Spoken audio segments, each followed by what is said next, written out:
Hello everybody, it is Tom, and today we are talking about gay anime.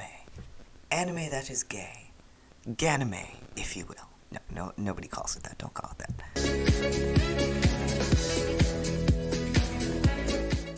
But yeah, so today we're going to talk about some BL, or Boys Love Anime, because recently I got a 2-week free trial for Crunchyroll, which is an anime viewing site.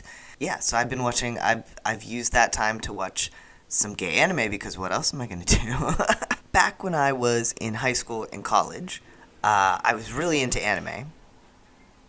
There's loud trucks going by outside. The reason why I met the majority of my close friends, who are still my close friends now, is because of anime. So, like, I met some of them through writing fan fiction, I met some of them through live journal communities and things like that. So anime has been a big part of my life.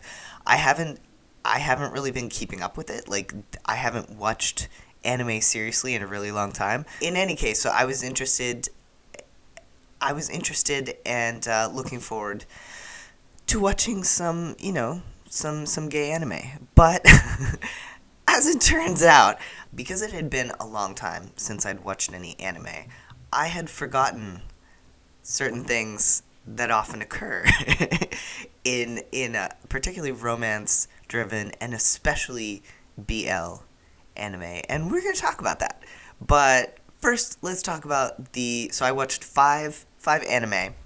I watched 5 of them, and let's talk about them. So the first one, the ones that I watched were Given, Sasaki and Miyano, Love Stage, Sekaiichi Hatsukoi, and then the last one was a movie called Yes, No, or Maybe. So Given was the first one I watched, and it has a series and then an OVA. OVA is like an extra thing. It's kind of like a movie, but it's not as long. I don't know. So Given, I did really enjoy. It's about bandmates falling in love with each other. Actually, it's about like this guy who's in a band, and he's like a genius guitarist, but has kind of lost his spark. And he meets this kind of spacey, quiet, introverted kid who has an amazing singing voice. And the kid in the band is like, join our band. And then they slowly end up falling in love. And it was a really good story. Like, I liked the characters. There was at least one episode where, like, nothing happened, and it really annoyed me. But, for the most part, like, it's a slower paced anime, and it's definitely a slow burn sort of thing. Like, don't go into it expecting, like, super romance right off the bat. But it was good. I liked it. His bandmates were really cool. One of them I really liked until I watched the movie. But we'll talk about that, the OVA, which I'll just call the movie for the sake of this video. Okay, so moving on. The next one was Sasaki and Miyano, which was just a really cute story about the high school boys, and one of them is the senpai, the older kid, and one of them is the kohai, the younger kid. So, like, I think they're like a year apart or something like that. And the younger kid is super into BL manga. He himself, at this point, at the beginning of the story, identifies as straight and just enjoys reading manga about, guys falling in love. And his senpai, who is Sasaki, the older kid, Miyano is the younger kid, and Sasaki is the older kid. Sasaki learns that Miyano is interested in this, and so he starts reading the manga just out of curiosity, and they start talking about it, and then Sasaki realizes that he actually has feelings for Miyano, and the whole anime is Miyano trying to come to terms with his identity and realizing that he is falling for Sasaki as well. It was really cute. It was really sweet. It does suffer from the shoujo curse. And shoujo is like anime or manga that's directed towards younger girls specifically. It does have the curse of the shoujo, where there are just like stars and sparkles and bubbles and like all of this. I'm not knocking it. I'm just saying, like, they're all over the place. So it does definitely have that aesthetic, but I really enjoyed that one. Okay, the next one was Love Stage, which was an interesting premise where you have this guy, he's 18, his name is Izumi, and his parents are super famous. Like, his dad is a singer, his mom is a famous actress, his older brother is in a rock band. They're all super famous, and he is just like this dweeby guy who wants to draw manga and is really shit at drawing. So the main plot is that about 10 years earlier, his parents were in a commercial, and it was a commercial for like a wedding service or something. So they were the main couple, and there were supposed to be kids in the audience, a little girl and a little boy, and the little girl catches the bouquet, and the boy looks at her, and it's very cute. But the actress who was playing the little girl had to cancel at the last minute, and because Izumi had rather feminine features, his mom was just like, we'll just put him in. So Izumi was playing the role of the little girl in this commercial, and the little boy fell madly in love with him at that time and never forgot about him, thinking that he was a her at that point. So now, cut to 10 years later, the same company wants to do a 10 years later commercial using the same actors. And the kid who played the little boy, the guy who played the little boy in the commercial, has now become a super famous actor. And so he says he will only participate if they can get the exact same actress who played the little girl in the commercial. Okay, you following? So, Izumi is convinced by his parents, who really want to, like, his mom is really wants to do this commercial with this hot famous actor guy and stuff like that. So yeah, so he has to dress up wearing like a wedding dress and a wig and things like that, and Ryoma, who is the famous actor guy who fell in love with this little girl when they did the commercial together all those years ago and has never forgotten, sees Izumi in his wig and his dress and just falls even more in love. And eventually it is revealed, of course, that Izumi is in fact not a girl, and Ryoma, he doesn't react well, but he does eventually realize that his feelings transcend gender, and the rest of the show is like him pursuing Izumi and them getting to know each other and stuff like that. And we will talk more about my issues with that show in a minute. Okay, next show, Sekaiichi Hatsukoi, which I don't remember how they translated it, but Sekaiichi means like first in the world, and Hatsukoi means first love. So it's like the best first love or something like that. This one I did not finish watching, but I started watching it. But the thing that I had with this was that like it switched main characters after like 6 episodes or something, and I really wasn't like I had become grudgingly invested in the first couple, and like their story wasn't finished, and we had suddenly just jumped to these other characters who looked so much like the first characters that it took me a really long time to figure out that they were not, and I was really confused. So, but the main story of this one is this young guy, he's like 25, so this 25-year-old guy has left his career in the publishing of like literary books to work in shoujo manga, so girls comics, and his really like stern, strict boss turns out to be the same guy who he had a little fling with back when they were in high school, and you know they work through that. So again, we'll talk more about this. Okay, and then the final one that I watched, Yes, No, or Maybe, which the Japanese is like Yes ka, no ka, hambun ka, or something like that. Hambun ka. My pronunciation is shit. Like, I lived in Japan for 4 years, but it's been a while. I have not been keeping up with my benkyo, with my studying. So, yeah, anyway, Yes, No, or Maybe. This one I really liked until one thing which we will talk about. But this one is interesting. This is a movie, not a series. And it's based on a light novel, apparently. But it's about this guy his name is Kei, and he is a news presenter, an up-and-coming news presenter. And when he's at work or in his, like, news persona, he's polite and kind and, like, anytime, if someone messes up, he's like, don't worry about it. It's completely okay. I totally understand. Are you all right? And, like, the most, like, ridiculously kind person in the world. But when he's at home or, like, in his head, he's kind of a dick. So, like, he has, like, this other side to him. He's like, ugh. So, like, while he's telling these people, like, oh, it's completely fine. Don't worry about it. In his head, he's like, you jerk. How could you do this to me?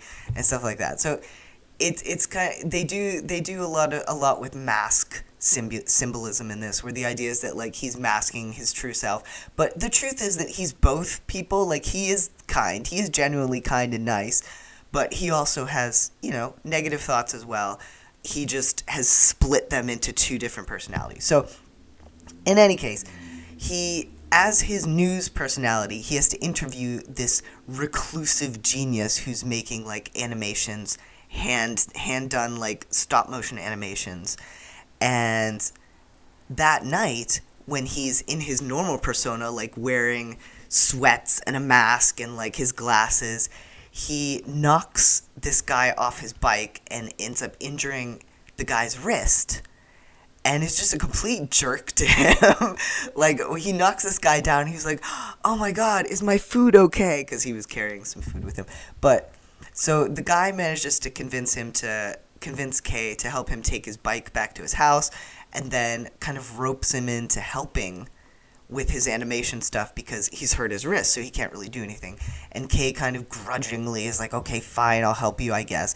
And they get to talking, and they start to really get along, even though Kei is still kind of a dick because that's just part of his personality, apparently.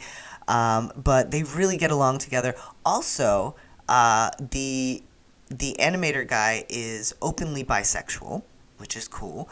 And at the beginning, as soon as Kei learns this, he's like, oh my God, what if he falls for me? Because, yeah, all queer people are just dying to fall for straight people. That's what we do, man. But they do end up kind of falling for each other.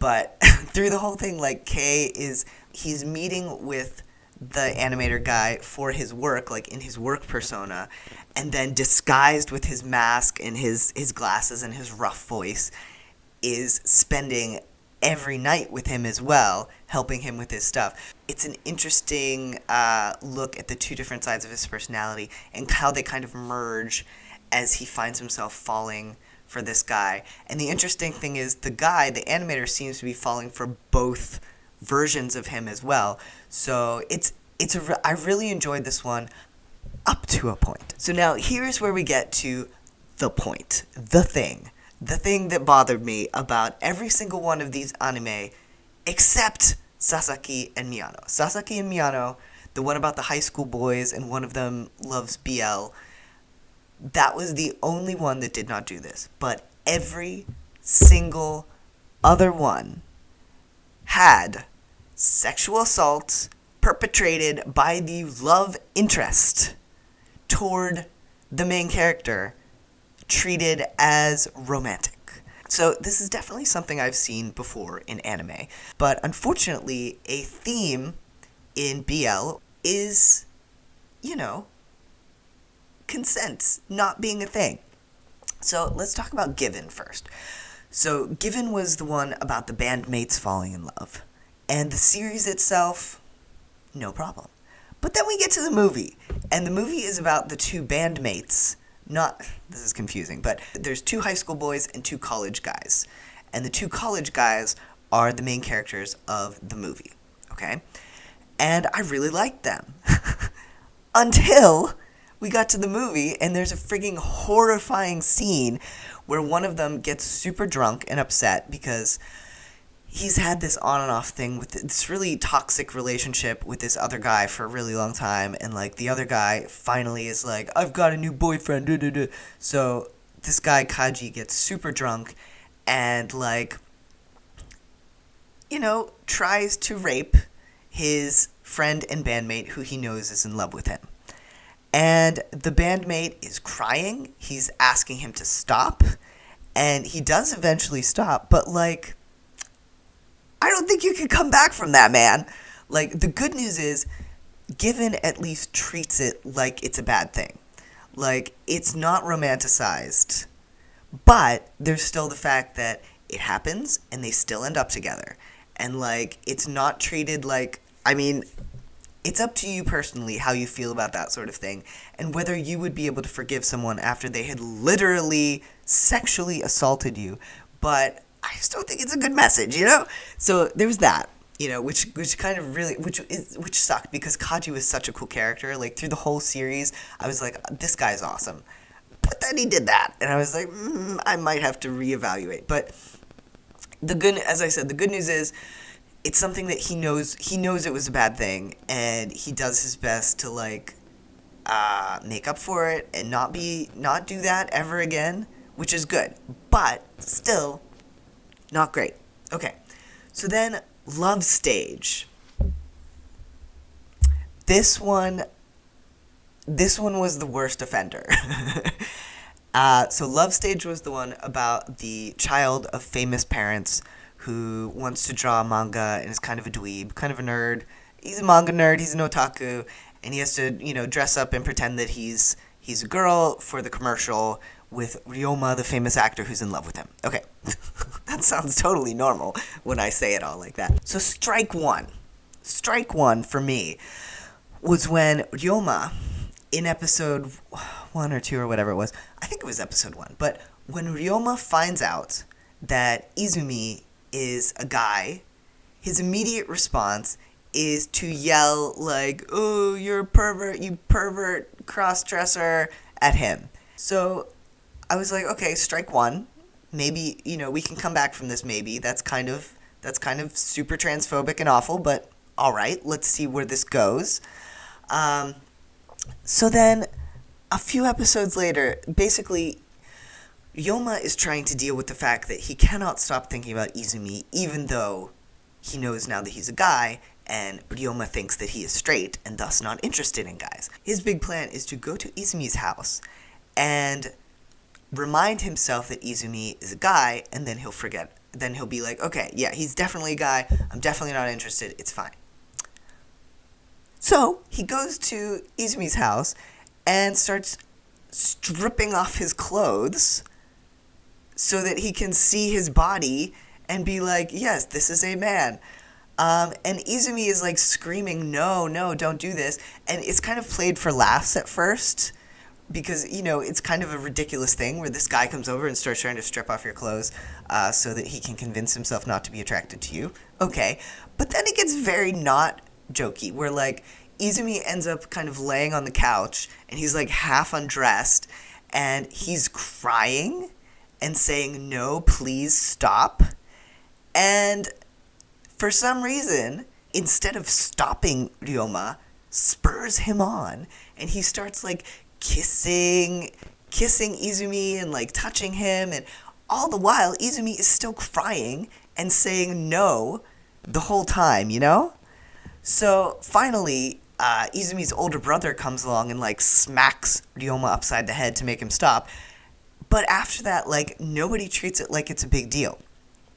So Izumi is so traumatized by this that he spends the next, like, week holed up in his room, not eating, not sleeping, just, like, traumatized, staring at the wall. And the response from the people around him is that it's not a big deal. One of them says, like, you're no more hurt than if it was a mosquito bite or something like that. They liken it to a mosquito bite in terms of something that you should get over. And it's just treated very callously. And that would be bad enough. But, like, it keeps happening. So, like, it happens twice more. Well, first of all, Ryoma ends up, like, making out with Izumi while he's sleeping, while he's unconscious, which is not okay. And then he fucking assaults him again later on. And then Izumi almost gets assaulted by another group of guys, like this random group of shady guys who accidentally runs into when he's running from people. So, like, it just, like, why is this necessary, you know? So that was Love Stage. That one. So Sekaiichi Hatsukoi, the one about the guy working in the manga industry, and his boss, he and his boss had a thing back when they were in high school. So the boss is an asshole. He's like that like jerky, gruff guy sort of energy, and then you have the young go-getter, and the boss is very predatory, and but nonetheless he hadn't done anything until the young guy comes over to his apartment, and the boss kisses him forcefully while he's saying no, and starts like touching him places while the guy is saying no, stop, I don't want this, keeps going. And then the implication afterwards is that it was okay because secretly inside the young guy was into it. So again, just like, so, just why? Okay, now the last one. Yes, no, or maybe.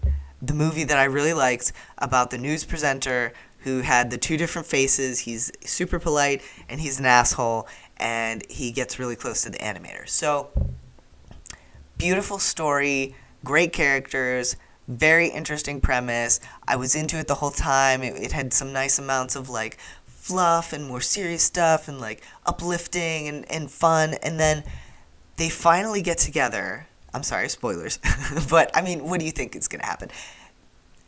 They finally get together, and the sun just came out. This is the only sun we're going to get all day, and it's happening during my video because it wants to destroy my lighting. That's fine. So, the last, like, 5 minutes, if you watch this, watch it up until when they kiss. Just stop watching. So after they kiss, we cut to them in bed together, and the news presenter guy is lying on his back, and the animator guy is above him, and news presenter guy is saying, like, oh, no, stop, I changed my mind, I don't want to do this, I don't want you to. They're talking about penetrative sex, essentially.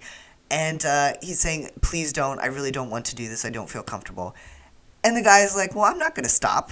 I'm not going to stop now. What are you talking about? And he keeps going. And, like, it lasts for, like, a full minute or more of guy begging him to stop and saying it hurts. Like, talking about how it's hurting him and he doesn't like it and he's not interested. He doesn't want it to happen. And the guy just keeps doing it. He's just like, sorry, I'm gonna go. You said yes before, so we're going to keep going. Like... Why did you ruin this for me? When I was watching this, I was thinking to myself, oh, I can actually recommend this one to people because there's nothing bad in it at all. There's nothing problematic in it at all so far. And then last 5 minutes, they just had to get that rapiness in there. They just had to get that sexual assault check mark. So yeah.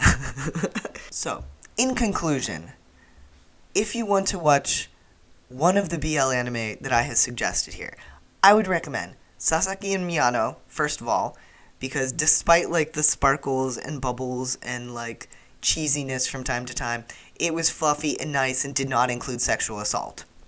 Low bar, I thought, but apparently not. Second, the Given series, not the movie, because the series does not include... It does have some heavier themes, so if you're looking for, like, something that's not as fluffy, but still has, like, a nice story and a nice love story at the heart of it, that one was pretty good.